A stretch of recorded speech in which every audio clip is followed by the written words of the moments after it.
Hi, everyone. On behalf of VMUG, I'd like to welcome you to today's webcast, Protect Your Hypervision from Ransomware, presented by Austin Gadiant, Vali Cyber CTO and co-founder. Before we begin, I have a few quick housekeeping items to go over. First, today's webcast will be recorded and available for you on demand. You'll receive an email with the on-demand link, so keep an eye out for that.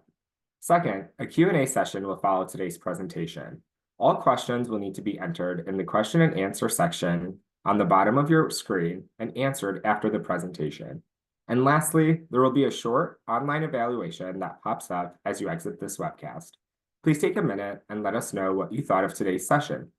All right, let's get started. Austin, I'll hand it over to you now. All right, thanks so much, Matt, and thanks everyone for joining today. So I'm going to go ahead and share my screen. And the presentation that we're going to do today is about the first, at least today, the only hypervisor ransomware security protection solution. That solution is called ZeroLock. So I'm Austin Gadiant. I'm the CTO and co-founder of Vali Cyber. I'm one of the primary developers and inventors of ZeroLock, so I know quite a bit about how it works. As you have questions along the presentation, we'll start off with just a couple slides to go over some of the background of hypervisor security and why ZeroLock is important in today's cybersecurity landscape. And then we'll do a live demo showing what ZeroLock can do to protect a hypervisor. So I'll start off just by talking a little bit about the company and how it came to be. So prior to co-founding Vali Cyber, I was in the US Air Force, and I worked at the Space Vehicles Directorate of Air Force Research Labs. While I was there, I worked on two programs. One of them was called Stargate. The other one was called Chess. So Stargate was focused on satellite ground systems. Chess was all about satellites in orbit and satellite flight computers. And it turns out the operating system that runs on all these devices is a Linux operating system. So I was doing a lot of defensive Linux security through my work in that program. And that's where I ran into a lot of challenges with the existing Linux security tools out there. Either they weren't very portable between different versions of Linux, or they had performance issues or stability issues. So Vali Cyber actually started out as a Linux security company focusing on protecting systems that had very high performance requirements and very high uptime requirements. And as we've grown as a company, our customers started to ask us to protect their hypervisors as well. And knowing that a lot of hypervisors are based on Linux, we decided to expand into the hypervisor market and develop the first security solution for hypervisors themselves. Now, that solution is called ZeroLock. It can protect any hypervisor that is Linux-based, so that includes VMware ESXi, and that's going to be the focus of today's presentation is ESXi, but in addition, we also protect Nutanix, Zen Server, Proxmox, Citrix, and a lot of the other major Linux-based hypervisors as well.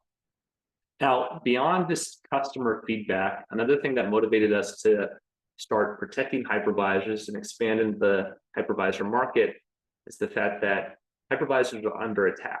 And they're under attack for a number of reasons. One of them being the fact that if an attacker knows they can gain access to the hypervisor, they're very unlikely to be monitored. And that's because before ZeroLock, there really was no good security monitoring solution available on the hypervisor itself. So an attacker knows I can get onto that hypervisor, I can dwell there for a long time, and then I can launch malware and further attacks into the network using that hypervisor as a beachhead. The other very common attack against hypervisors is ransomware. So an attacker knows if they get onto a hypervisor, they can try to encrypt all the virtual machines on that hypervisor. And if they can do this successfully, an enterprise or a company is going to be very motivated to pay that ransom because all their VMs went down at the same time. And I think that's evidenced by a lot of the history of attacks against hypervisors. So between 2020 and 2022, there was a significant increase in the number of attacks against these systems. Some of that was precipitated by a vulnerability in SLPD, which is a daemon that runs on the ESXi operating system. And it was essentially a remote code execution vulnerability. So what attackers did is they launched a ransomware called ESXi ARGs. And any system they saw that was publicly accessible on the internet, they would use this vulnerability to gain access and then launch the ransomware. So that was the cause of a lot of ransomware attacks about a year ago and 2 years ago as well. More recently, there was a significant breach at MGM that happened in October of last year, and that culminated in the attackers encrypting the hypervisors for MGM. It's estimated that that attack cost about $100 million to restore. So it was a very costly attack for the enterprise itself. And then very recently, I think this was in about May of this year, MITRE was breached by nation state threat actors. And their goal was not ransomware. Their goal was what I was talking about earlier, where attackers attack a hypervisor and they use it as a beachhead to launch further attacks into the network. So this was a nation state actor trying to do some more sophisticated attacks and kind of data exfiltration, and they were using the hypervisor as a beachhead. Now, attackers target ESXi largely because it's the dominant hypervisor in the market. VMware owns most of the market share today, and previous to Vali Cyber, there was no hypervisor security solution. So that's what we've developed with ZeroLock. Now let's talk about some of the main ways that attackers get onto the hypervisor and compromise it in the first place. One of them is credential compromise. This is probably the most common. So what an attacker will do is maybe phish a system administrator or someone that has credentials that allows them to access vCenter. They'll log into vCenter, and then from there, they'll turn on SSH for the various hypervisors.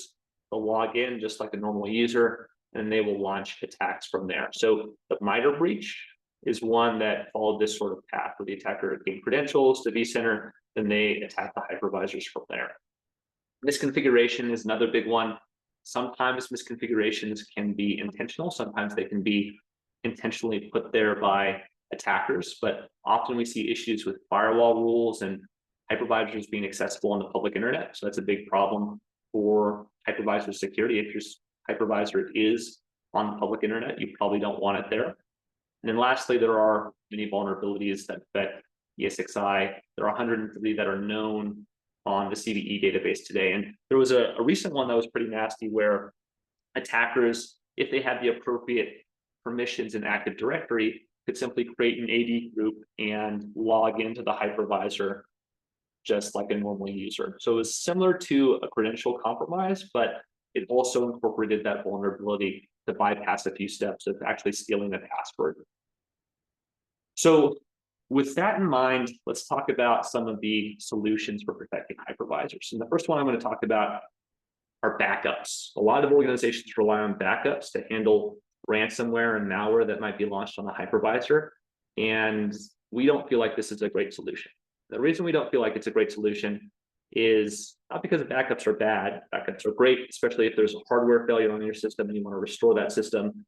Definitely worthwhile to have backups. But the challenge with the security attack is, how do you know whether your backups are free of malware or not? Attackers typically dwell on a system for about 60 days before they actually launch the ransomware or whatever attack they're trying to pull off. And so that means that you either have the choice of trying to use backups that are newer, but have a higher probability of being infected with attacker malware, or you could use older backups, but then you have data loss.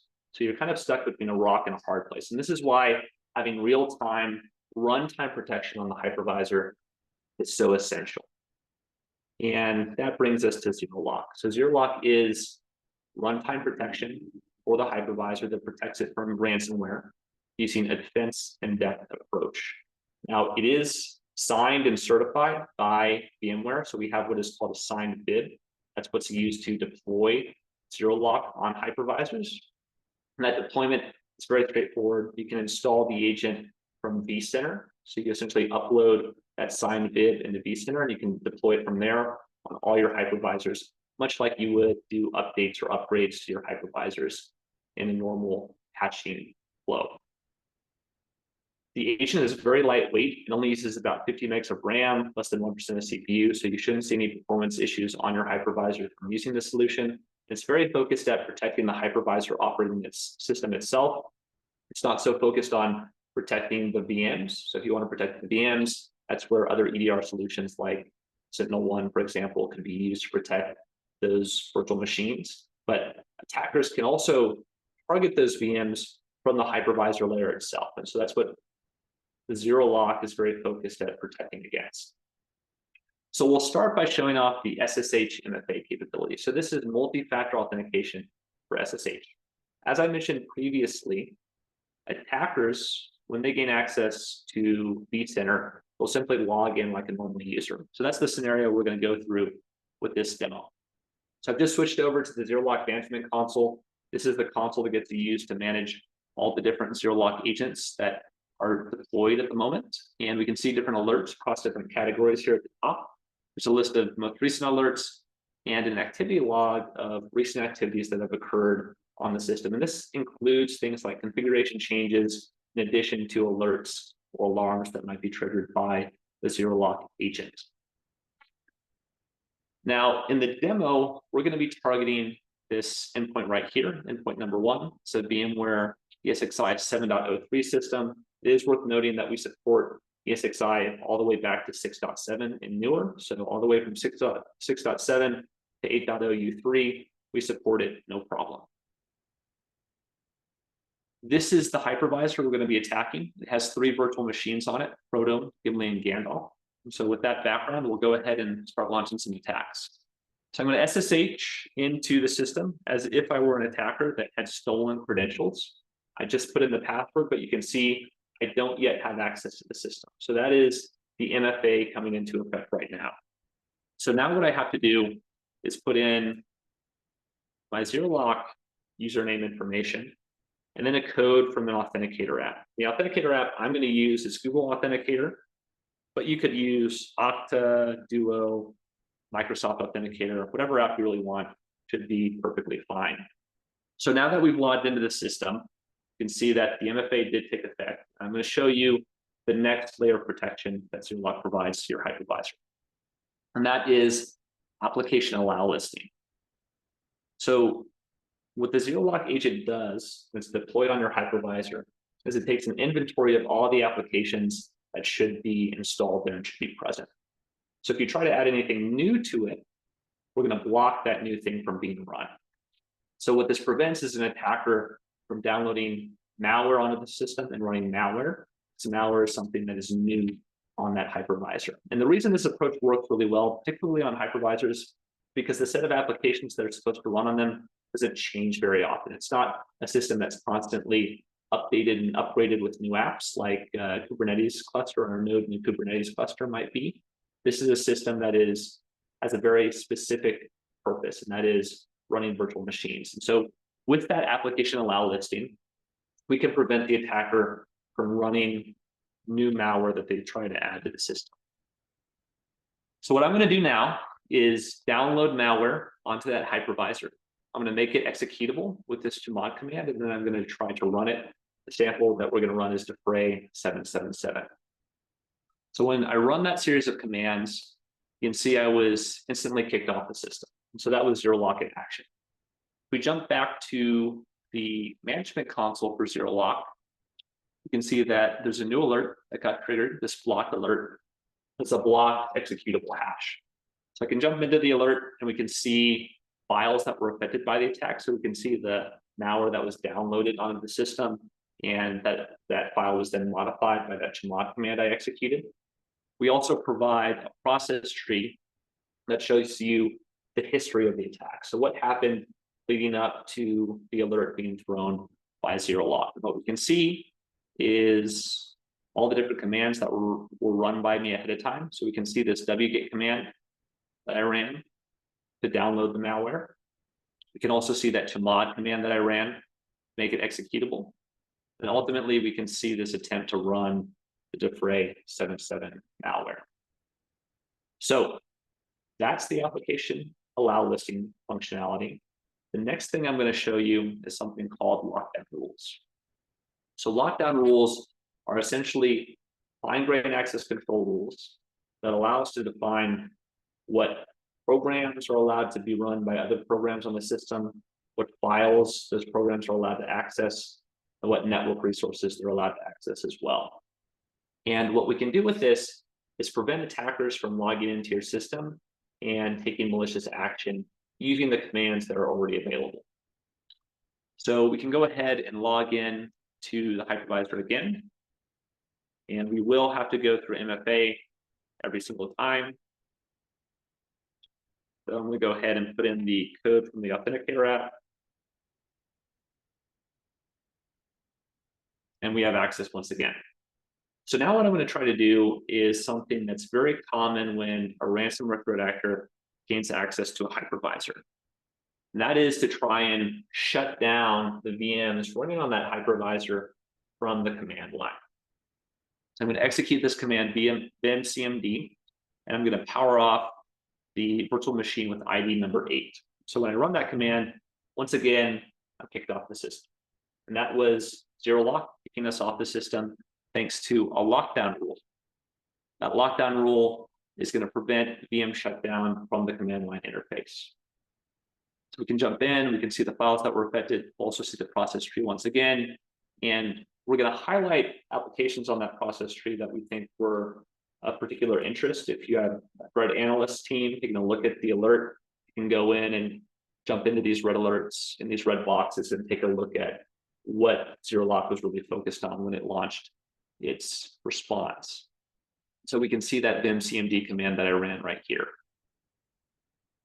So these rules that I was talking about are provided by Vali Cyber. We have over 100 of them that come out of the box. In fact, I think the exact number is 151. And those rules are constantly updated by us as new threats come out, as new CVEs come out for ESXi, but they can also be created by you. So if you wanted to go in there, create a new rule to block some action or to allow an action, you could do that as well. Now, a question I commonly get when I show this functionality is, all right, that's cool, you can stop someone from shutting down a VM on the command line, but what if I actually need to do that? What if it's a legitimate action that a system administrator is trying to execute on my hypervisor? And what ZeroLock does to handle that situation is it provides an alert-only mode. So each of these rules can be configured to have an alert-only response, in which case you'll get an alert that you won't actually be kicked off the system. And it's also possible to put the agent in a mode where it will only alert. It won't kick anyone off the system. It won't take any responsive action except for logging alerts when something potentially malicious happens. And that alert only mode can be set with a time limit. So there's essentially a start time and an end time. So if you wanted to do maintenance on your hypervisor or something like that, you'd set a start and an end time for that maintenance period, go into your maintenance. You'd still be monitored by ZeroLock. All those alerts would still come in, but your operations wouldn't be interfered with, wouldn't be kicked off the system by doing something that could potentially be malicious if it was executed by a threat actor. Okay, now another really cool thing that virtual patching allows us to do, or excuse me, that lockdown rules allow us to do, is virtual patching. So virtual patching is the ability to stop an exploit from being triggered on a system that has a vulnerability for that exploit. And the way this works is a lot of exploits rely on certain files being present or executing certain programs. And essentially what we can do is block an attacker from exploiting a vulnerability on your hypervisor by preventing that exploit from accessing the files it needs access to, the network resources it needs access to, or from executing certain programs that are needed to launch the exploit. Now, for this part of the demonstration, I'm actually going to use a video. I'm not going to do this live. And the reason for that is the vulnerability and the exploit for the vulnerability I'm using is not 100% reliable. And I'm going to be using the SLPD vulnerability that I was talking about earlier. So this was vulnerability that got used to encrypt thousands of systems in early 2023. And it was part of the ESXi ransomware campaign. So we have a ZeroLock management console here, and we'll jump over to a screen where I'm running the exploit up in the top right. And the goal of the exploit is to launch this command right here, this make nod TMP backpipe command. It's essentially going to launch a reverse shell that will allow the attacker to run commands from this screen right here. And the attacker could then try to launch ransomware from that command line session. So we can see our exploit finished, but the attacker never gained access to the system. And that's because of that virtual patching capability. So what we did is we noticed that the SLPD daemon, the vulnerable application for this issue, tried to launch a shell. And we prevented SLPD from launching that shell, and hence we prevented the attacker from actually exploiting that vulnerability. So you can imagine the next time a big VMware vulnerability comes out, you could apply a virtual patch to prevent the attacker from using that vulnerability to do something malicious on your systems And that gives you a little bit of breathing room that you can go through and patch your systems in a timely manner on a schedule that makes sense for you and your system administrator team. Okay, so the last capability we're going to be talking about is the AI behavioral detection and the automated remediation.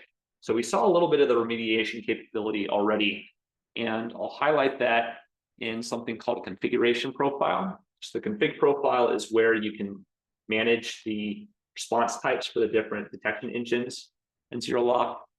I'm going to go ahead and show you what those response types are. So there's do nothing, which is alert only. We talked about that already.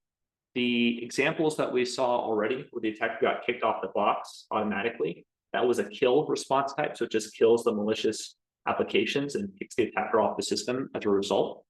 Suspend is another option, which will pause the attacker's session. And then in the ZeroLock management console, you can make a decision as to whether you want to allow or prevent that operation from continuing. And then we have remediate. Remediate does something pretty cool, and we'll see that in action now with this last attack. So we're going to log in to the hypervisor one more time, and we will need to go in through MFA every single time. So I'm going to go ahead and put in the authenticator code for the app, and we are logged in. So now what I'm going to do is I'm not going to download ransomware on the system because ZeroLock already stops that with the application allow list. Lockdown rules also prevent that from happening. So I'm going to do something a little bit more sophisticated. Instead of trying to download ransomware onto the system, what I'm going to do is use the programs that are already on the hypervisor to attack the hypervisor. So this is known as a living off the land attack. I'm essentially using what's already there to attack the system. And in this example, I was essentially listing out all the files for this Gandalf virtual machine, and I was encrypting them with OpenSSL, which is installed natively on every ESXi system. And I was removing the original file with RM. So encryption with OpenSSL, RM was used for the deletion, and there we have a ransomware attack. We executed our ransomware attack without actually having to add any ransomware to the system. But you'll notice we did get kicked off, and this was the kill operation in action. But in addition to that kill operation, we have the ability to restore damaged files. And you'll see that this Gandalf VM had its VMDK, or its virtual machine disk file, that was encrypted by the attack. So that's not good. And if we try to launch the Gandalf VM, you'll notice that we get this error. So this is a really bad day if you're a sysadmin responsible for this virtual machine and this hypervisor. ZeroLock does provide a rollback capability. And the rollback capability allows us to restore files back to their pre-attack state after an attack has occurred. So I just clicked remediate right there. You can see the status or the action that was executed on these different files was to create the encrypted file and modify the unencrypted version. But you can see the unencrypted version has been restored and the encrypted version has been removed from the system. So that was rollback in action.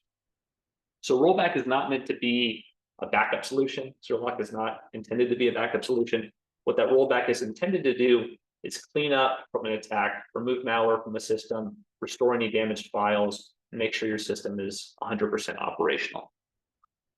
So if we go back to this virtual machine that wasn't running anymore, we'll need to go ahead and unregister it and then re-register it. And we have to go through this process because we tried to spin it up while it was still in that corrupted state. What you'll notice, the VMX file is all back and good to go. I'll go ahead and restore the VM. And I'll run it, and this time we don't get that nasty red error. The VM starts without any issue.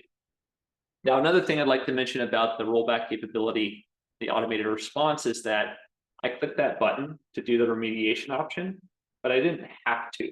So if we go back to the configuration profile where we saw those different response options, the response option for the ransomware engine here is kill. So that's what kicked me off the system once my ransomware was detected.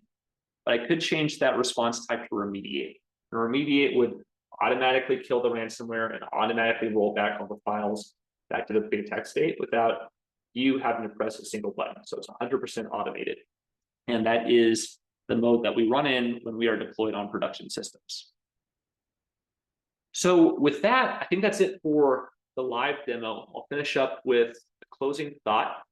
And that closing thought is protecting yourself. So whether you choose to use ZeroLock or not, it's really up to you. We think it's a great solution, but I do think it's really important to make sure you don't have any sort of hypervisor assets or vCenter assets publicly available on the open internet. This is a really great tool you can use to detect whether your organization is affected by this. It's called shutdown. So shutdown is a tool, it's publicly available. Essentially what it does is it scans the public internet for services that are publicly available, and it will then notify that this IP address has this service running on it, and essentially allows both malicious users and non-malicious users to understand what they have available on the public internet. And so what these QR codes do for you is show you the scans for vCenter, for vSphere, and ESXi. And you sign up for an account, which is free with Showdown. You can go in there and you can run a scan specific to your organization. So let's say you work for Walmart, you could run a scan of all of Walmart's public IPs, and it would go ahead and tell you whether you had ESXi or vCenter or vSphere assets available on the public internet. So if you do see that, I would recommend you fix it. One of the biggest reasons organizations get compromised by ransomware is the fact that they lack proper network segmentation. They have assets located on the public internet. So this is, again, something 100% free, something very easy to use that you can do to check and improve your hypervisor security posture, whether you choose to use ZeroLock or not. So with that, I think we'll open it up for questions. I'll also note that we will be at VMware Explore this year. So if you want to connect with us, go ahead and email us at info@valicyber.com, and we can set up a meeting with you at VMware Explore.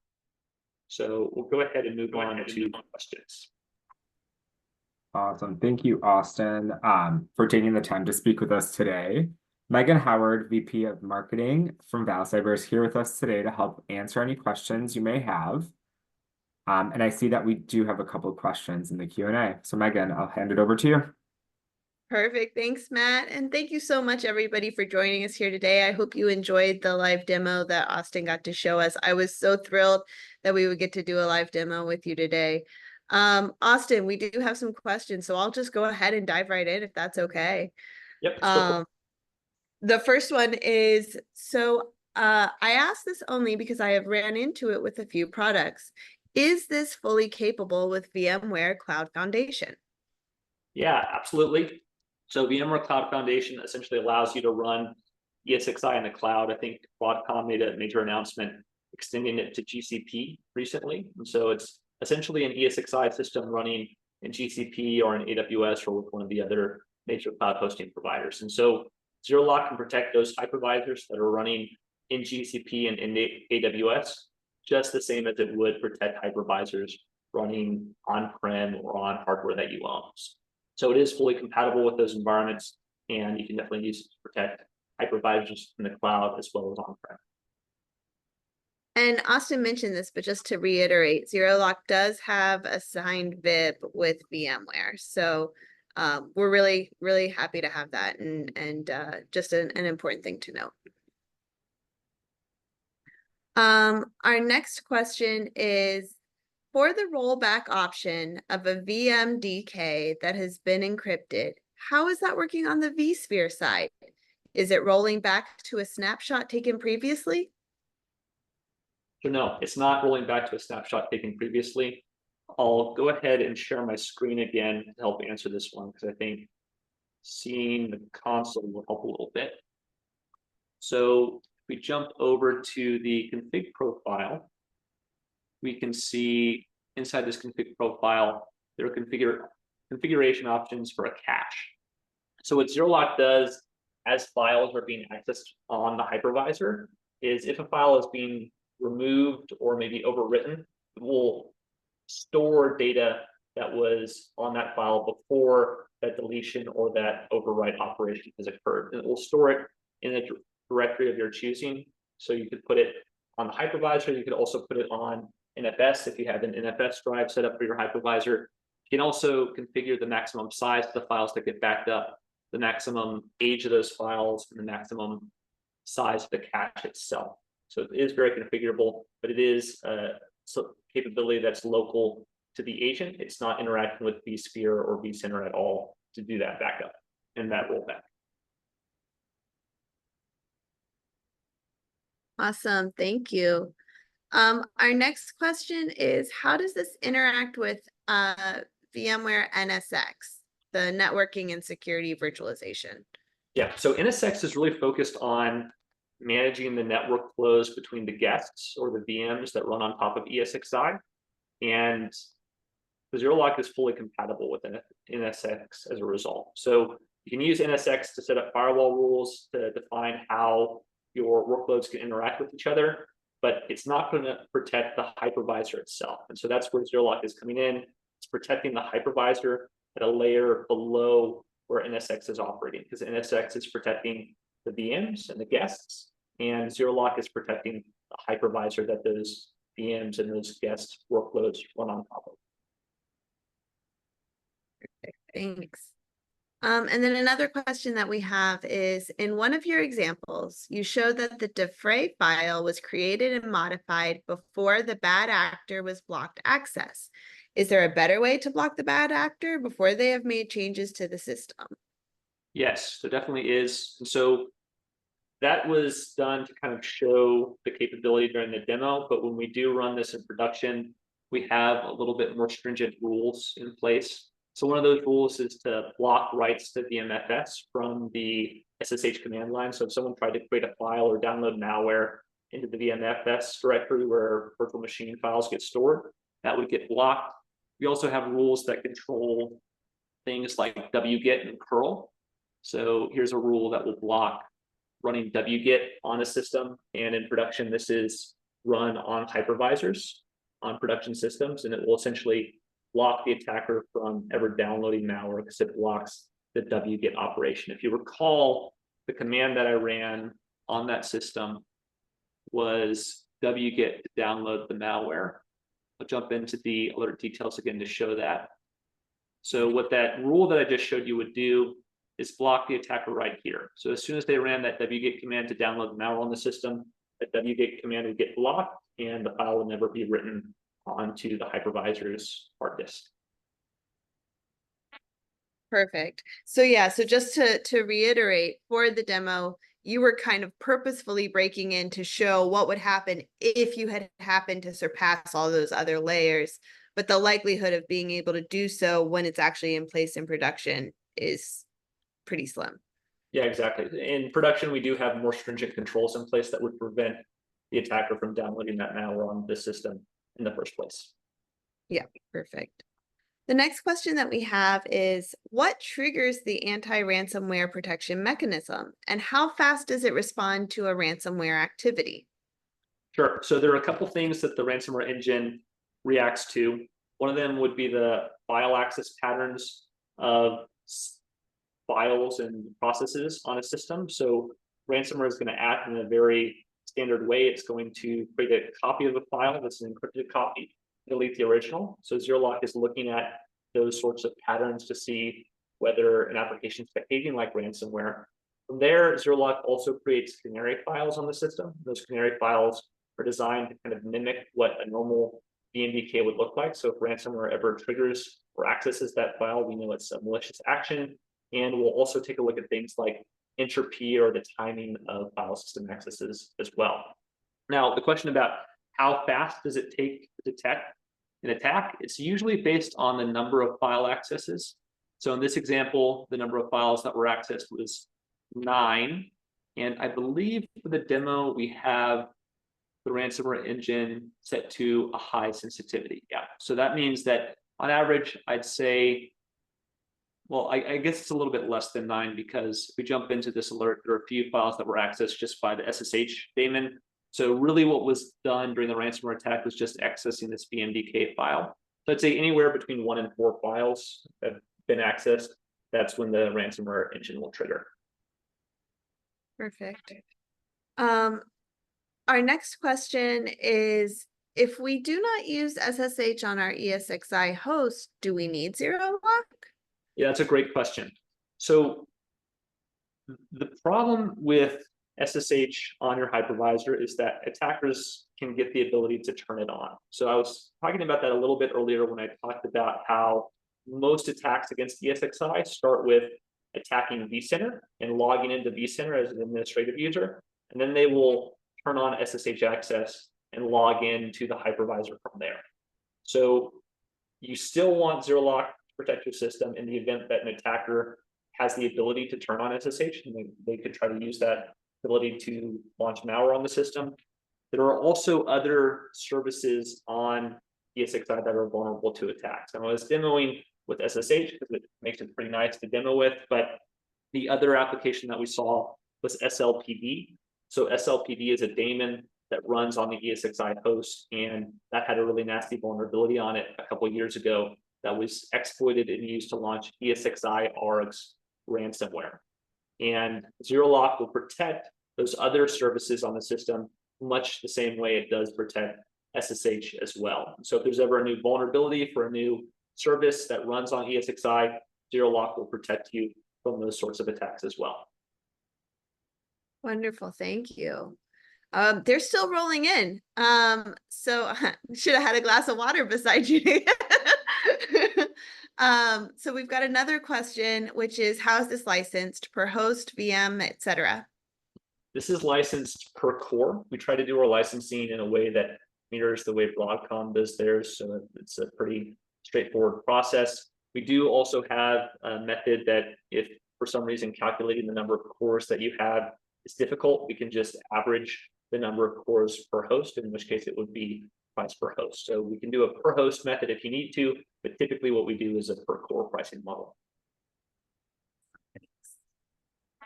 And then we've got, where does this fit with regards to lockdown mode? Yeah, so lockdown mode is an ability to turn off SSH and prevent SSH access onto the hypervisor. And it's essentially just another hoop that an attacker has to go through to try to get SSH access to a system. So it's something that an attacker with the appropriate privileges could then disable to use to gain access to the system. Lockdown mode also doesn't prevent accesses from vulnerabilities like what we saw on SLPD. So I think ZeroLock is going to protect you in the event that the attacker has stolen credentials and has the ability to change settings like lockdown mode. It's also still going to protect you if there's a vulnerability against your hypervisor, like that vulnerability we saw against SLPD that was used to launch the ESXi ARG's ransomware attack a few years ago. But they're compatible with each other. So if you want to use lockdown mode and ZeroLock together, that's totally fine. Perfect. So those are all the questions that we have right now. Just to follow up on the question around licensing, we typically, like Austin said, typically it's per core, and licensing or pricing usually starts at around $100 per core with discounts based on quantity from there. Just as a round starting point. But like Austin said, we also do have a formula if it is difficult for you to figure out exactly how many cores. And with that, I did just want to take a moment to let everybody know about the different events that we've got happening. And so Austin will actually be at VMware Explore. If anyone's going to be there and would like to set up a meeting, he'd be happy to meet with you there. I do suggest that you get it on our calendar sooner rather than later because it's starting to fill up. And we'll also be hosting an event with our dear friends at VMUG there that we're looking very, very forward to. In addition to that, Austin himself will also be at the VMUG UserCon in Phoenix, as well as in Boston, the UserCon experience in Boston. And he'll also be presenting at the virtual conferences EUC Day and Security Day. I definitely want to make sure I point out at EUC Day. It's really exciting. We'll also be having a roundtable discussion there. So if you're interested in joining in a more person-to-person conversational way, but you're abroad or not going to be in one of the cities where Austin will be, this is a great way to get in touch with them and have an in-person conversation. Beyond that, Valley will be at pretty much all the VMUG events this fall. We're really excited about it. And we also love doing local chapter events. So if there are any VMUG leaders joining us here today, feel free to reach out to me, Megan, MEGAN, at valleycyber.com, and we can set up a meeting to talk about a local chapter sponsorship. Austin, is there anything that you would like to end with today, or any notes that you want to make sure you leave folks with? Well, I really appreciate all the great questions. I appreciate everyone's attendance. I think the questions were definitely very, very good, and I think they pointed to a lot of the interesting technical details about ZeroLock. So I really appreciate everyone paying good attention throughout the webcast. And I'll just say that the most important thing you can do for protecting your hypervisors is making sure you have some sort of runtime protection on them. We do this on Windows with EDR. We do this on Linux with EDR. We do it on Mac with EDR. So hypervisors should have that same level of protection as well, especially given the criticality of the workloads that they run. And that's what ZeroLock provides. It's runtime ransomware protection on your hypervisor. Wonderful. Well, thank you so much, everybody, for joining us. Thank you to VMUG and Matt, of course, for hosting us here today. We're so grateful for the opportunity to speak with you all. If you have any follow-up questions, again, please feel free to reach out to me directly at megan@valleycyber.com, and I can direct you to Austin or whomever you need to be connected with. So if that's everything, I think we can give everybody a little bit of time back in their day. Thank you all so much for joining. Yeah, thank you, Megan and Austin. We really appreciate it today. And to everyone, to find out more about VMUG webcast program, visit vmug.com and check out the webcast page. Please make sure to fill out the short online evaluation that will pop up as you exit the webcast. And from all of us here at VMUG, thank you and have a great rest of your day. Bye, everybody. Bye.